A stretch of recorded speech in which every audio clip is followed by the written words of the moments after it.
சர்வாதிகாரி ஸ்டாலின் விரித்த வலை சாமர்த்தியமாக அறுத்தெறிந்த நயினார் நாகேந்திரன்.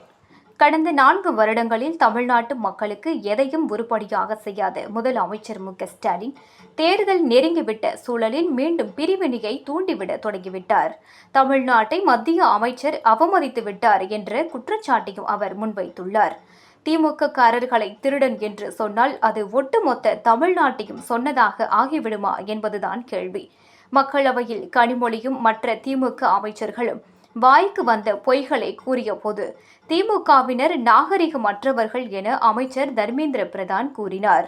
உடனே தமிழர்களைத்தான் அவ்வாறு கூறினார் என்று திமுகவினர் பரப்பிவிட்டனர். ஆனால் நாடாளுமன்றத்துக்கு வெளியே வைகோவே கனிமொழியிடம்தான் மன்னிப்பு கேட்க சொல்லி முழக்கமிட்டாரே தவிர தமிழர்களிடம் அல்ல. கடந்த கால வரலாறு வேண்டாம். ஸ்டாலின் தலைமையிலான இந்த 4 வருடங்களில் இவர்கள் தமிழர்களை எப்படியெல்லாம் அவமதித்தார்கள். மேடைகளில் பெண்களை கொச்சையாக பேசினார்கள். பட்டியலின உள்ளாட்சி அமைப்புகளின் தலைவர்களை அவமதித்தார்கள். இந்து மத நம்பிக்கைகளை விமர்சித்து மற்ற மத நம்பிக்கைகளை உயர்த்தி பேசி வருகிறார்கள். கடந்த சில தினங்களுக்கு முன் இந்து மதம் குறித்து அருவருக்கத்தக்க வகையில் அமைச்சர் பொன்முடி பேசினார். அவர் மீது இதுவரையும் எந்த நடவடிக்கையும் எடுக்கவில்லை. பொன்முடி மீது வழக்கு பதிவு செய்யவில்லை என்றால் கடுமையான நடவடிக்கை எடுக்கப்படும் என உயர்நீதிமன்றம் தெரிவித்துள்ளது. ஏற்கனவே ஊழல் வழக்கில் சிக்கி சிறை சென்று திரும்பிய ஒருவர் மீண்டும் அமைச்சராகி 1000 கோடி ரூபாயை ஊழல் செய்துள்ளார். அடுத்ததாக டெல்லி ஆளுகைக்கு தமிழ்நாடு அடிபணியாது என ஸ்டாலின் உளறியிருக்கிறார். அவருக்கு மத்தியில் நடப்பது பிரதமர் மோடி தலைமையிலான பாஜக அரசுதான்.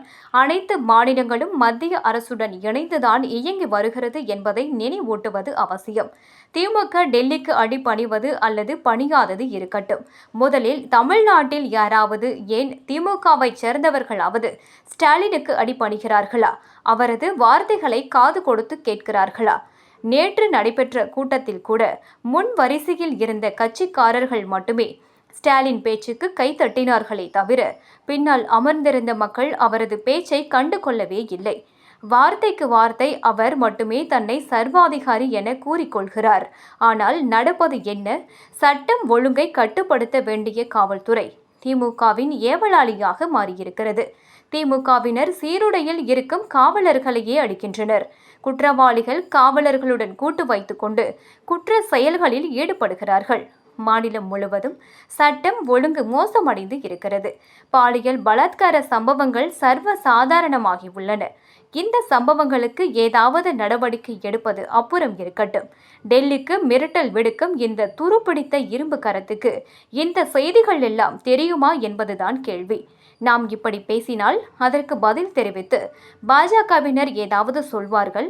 அதனை வைத்து எந்த வாரத்தை ஓட்டி விடலாம் என்ற இரும்பு கரத்தின் முயற்சியிலும் நயினார் நாகேந்திரன் கல்லை தூக்கி போட்டுள்ளார். வாய் இருக்கிறது, ஜனநாயக நாட்டில் பேச்சு சுதந்திரம் இருக்கிறது என அவர் என்ன வேண்டுமானாலும் பேசுவார். எனக்கு வேலை இருக்கிறது என்று சொல்லிவிட்டு சென்றுள்ளார்.